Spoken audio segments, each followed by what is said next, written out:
la solución de la hipótesis de Riemann y los números primos por la teoría de los ángulos espirales y particiones trigonométricas. Como han visto en los videos anteriores, este es la parte número 3. Observen, vamos a analizar desde el primo número 2 hasta la asíntota vertical 0. Por eso tengo aquí a n igual a 2 y a r sub 1 igual a 1. Y con la partición número 27. eh, vamos a analizar el comportamiento de la gráfica de la función z de Riemann con el ángulo phi sub 0 igual a pi medios. O sea que todos los valores están ubicados en este momento en el eje Y vertical, todos los puntos que queremos analizar de los números primos. Bien, he escrito un artículo, el cual todavía no está publicado. Estoy buscando un patrocinador o alguien que me endose el documento, un endorsement, el cual hace mucho tiempo lo estoy buscando y todavía no lo he obtenido. Pero este es el artículo científico que escribí al respecto de la solución de la hipótesis de Riemann y los números primos. Igualmente tengo el libro, ¿verdad? Como les he mencionado, lo he actualizado y esta sección 2.3 es el análisis profundo de la función z de Riemann en relación a los números primos. Bien, eh, si miramos en la hoja en Excel y hacemos lo mismo, siempre con el ratio de los números primos analizado en forma tangencial positiva, podemos colocar los mismos valores que tenemos aquí ¿verdad? En GeoGebra. Inclusive observen esto, que cuando tengo el primo n igual a 2 y r sub 1, que es el primo menor, aunque el número 1 no es considerado un número primo, lo vamos a analizar de esa manera porque lo vamos a analizar hasta qué sucede llegar la gráfica de la función z de Riemann cerca del valor que hace un valor infinito, que es la causa de la gráfica en el centro. Ese espacio, ese hueco que se crea, es referente a la asíntota vertical igual a 0, como lo he estado mencionando en el video anterior. Es creado ese hueco, son valores infinitos. De hecho, cuando yo pongo 0 en la ecuación matemática que escribí, da infinito. Entonces, esos son los resultados de esa asíntota en 0 vertical y la asíntota horizontal en 0.5 en el plano real. Recuérdense, en el plano real, que lo hemos estado viendo con este gráfico, el plano real, podemos hacer lo mismo. Voy a cambiar aquí para que se concuerden los valores que están allá con los que van a, ¿verdad? Este sería prácticamente para el plano real, los valores 2 y 1. Observen lo que sucede. Y eso es lo que podemos ver allá en el otro gráfico, ¿verdad? Son los mismos valores, nada más que este es el plano complejo, analizado en el plano de los números complejos. Y observen que las dos ecuaciones que son diferentes, estas dos ecuaciones no son iguales, tienen términos diferentes en su sumatoria y en su resta, pero cuando lo llevo n igual a 2 y r igual a 1, las gráficas son iguales. Entonces vamos a analizarlas acercando a 0 hacia la asíntota. Podemos ir a la hoja en Excel y hacer lo mismo para analizar en el valor cuando se está acercando la gráfica de la función z de Riemann, se está acercando al valor 0. Observen, voy a hacer una prueba aquí para que vean. Si yo lo acerco a 0.1, observen lo que ocurre con el valor 2. Eh, Aquí cuando esto sucede así es porque se está yendo al plano de los números complejos. Esta es la ecuación de la solución negativa de la función z de Riemann, que prácticamente es este gráfico que está aquí. Y la solución positiva, que sería esta, que prácticamente son las ecuaciones que están escritas a este lado. Y observen que hay números que se van al plano imaginario. Por ejemplo, el 2, observen en esta solución, se va al plano de los números imaginarios. Observen el 5, se va al plano de los números imaginarios. El 7, el 11, quiero decir, se va al plano de los números imaginarios y así sucesivamente cuando estoy analizando estas ecuaciones. Eso es lo que me está indicando que hay números que no están en el plano real, están en el plano imaginario. Entonces podemos hacer lo mismo acá, colocar 27 y colocar el ángulo de análisis, que le vamos a colocar pi medios para que concuerde todo, ¿verdad? Y sea congruente. Observen, vamos a ir allá y revisar los valores que sean iguales. 2, 1, 27 y pi medios, ¿verdad? Que es el análisis que estamos desarrollando, igual en la otra. Observen, tienen el mismísimo comportamiento las dos ecuaciones, aunque son diferentes sus ecuaciones, tienen el mismo valor. Entonces vamos a analizar en Excel y podemos observar el comportamiento en cada una de las gráficas que tenemos acá, ¿verdad? ¿Cuál es el comportamiento de los números primos versus el módulo de longitud? ¿Cuál es el comportamiento de los números primos versus el ángulo final phi?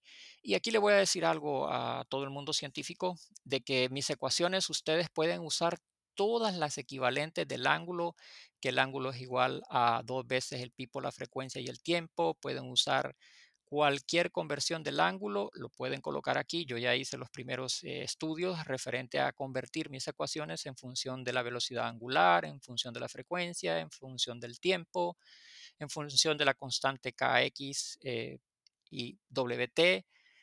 Cualquiera conversión que el ángulo tenga, ustedes pueden usarlos en mis ecuaciones. Lo mismo he hecho con las ondículas, ¿verdad? Mis ecuaciones están escritas originalmente en función del ángulo, pero después las puedo convertir en función de la frecuencia y el tiempo, etcétera, etcétera. Entonces funciona muy bien porque estas ecuaciones fueron desarrolladas en forma circular. Como he dicho en algunos videos, es como cuando ustedes dejan caer una piedra en el agua y se hacen esas ondas concéntricas. Puedo seguir ese patrón o patrones diferentes, ¿verdad? Y eso es lo que hice aquí, prácticamente seguir el patrón de los números primos versus el módulo de longitud. Obsérvenlo, muy similar aquí, y si lo observan en el otro gráfico, en este especialmente con la variable f.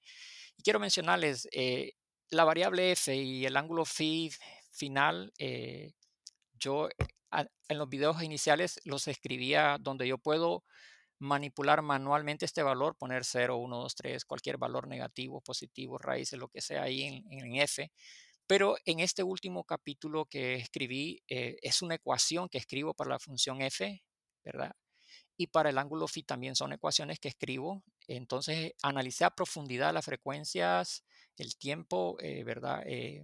En una ecuación que escribí recientemente y son resultados muy interesantes. Por eso les puedo decir que mis ecuaciones se pueden utilizar cualquiera de las variables, a diferencia de otros estudios que yo he visto de otros matemáticos, que yo les aseguro de que si sus ecuaciones para la solución de la función z de Riemann la escriben en función de la frecuencia y el ángulo, no van a lograr hacer esto, ¿verdad?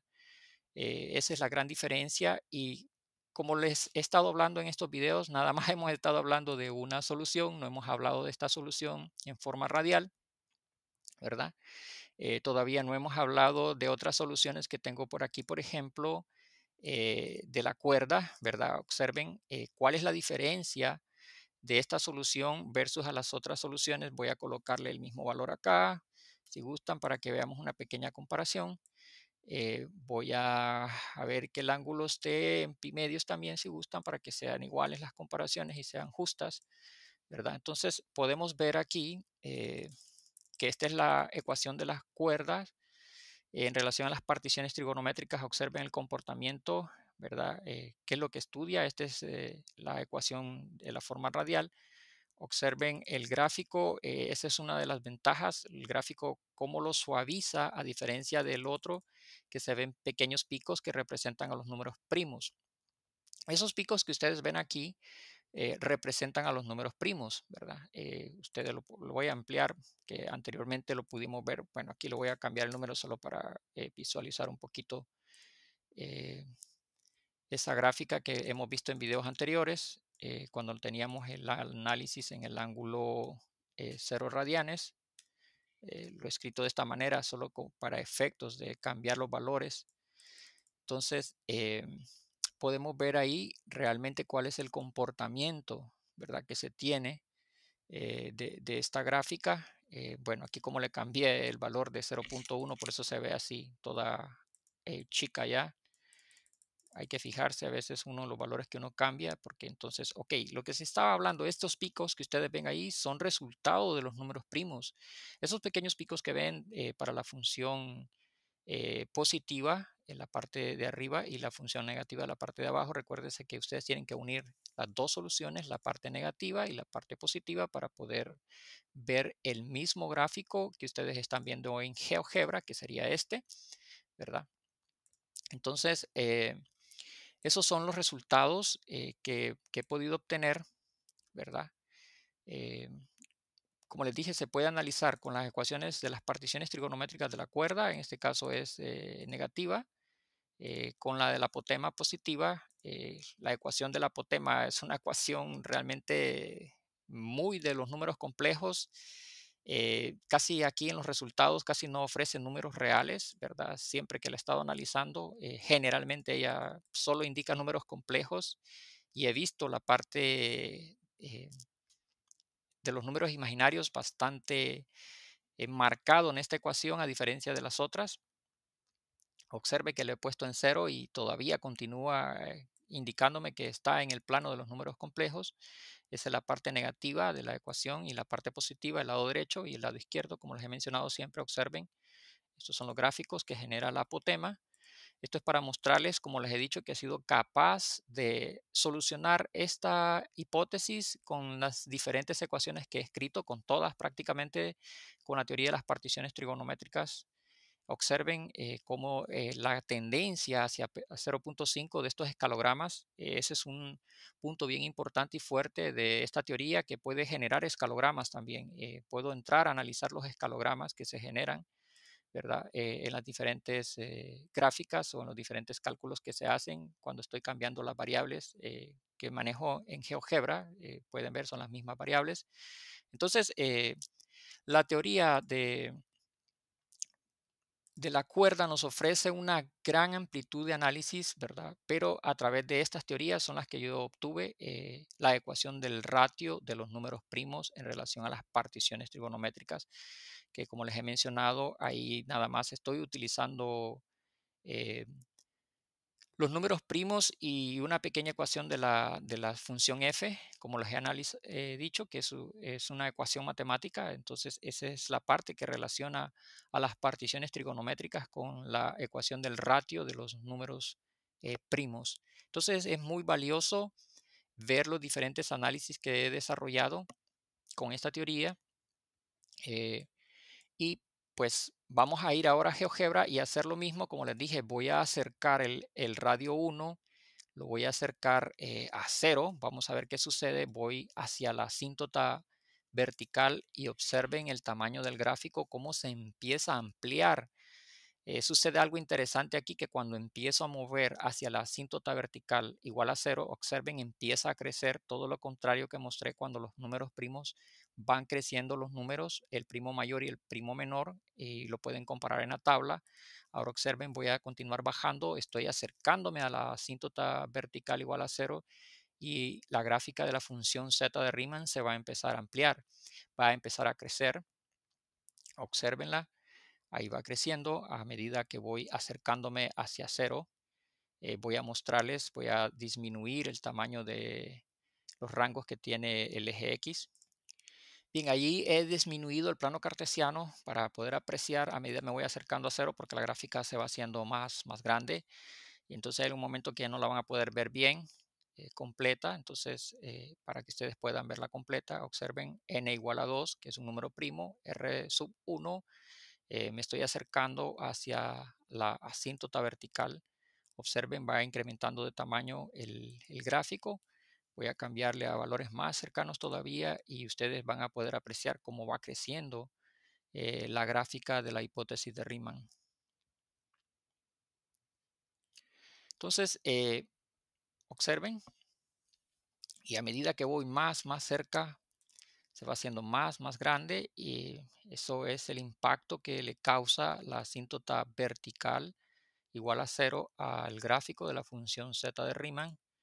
Observen su crecimiento, cómo va, se va moviendo hacia cada uno de los puntos del eje, y tenemos la asíntota vertical. Recuérdense, esa línea que se genera en el centro es la asíntota vertical. Observen cómo ha crecido la gráfica.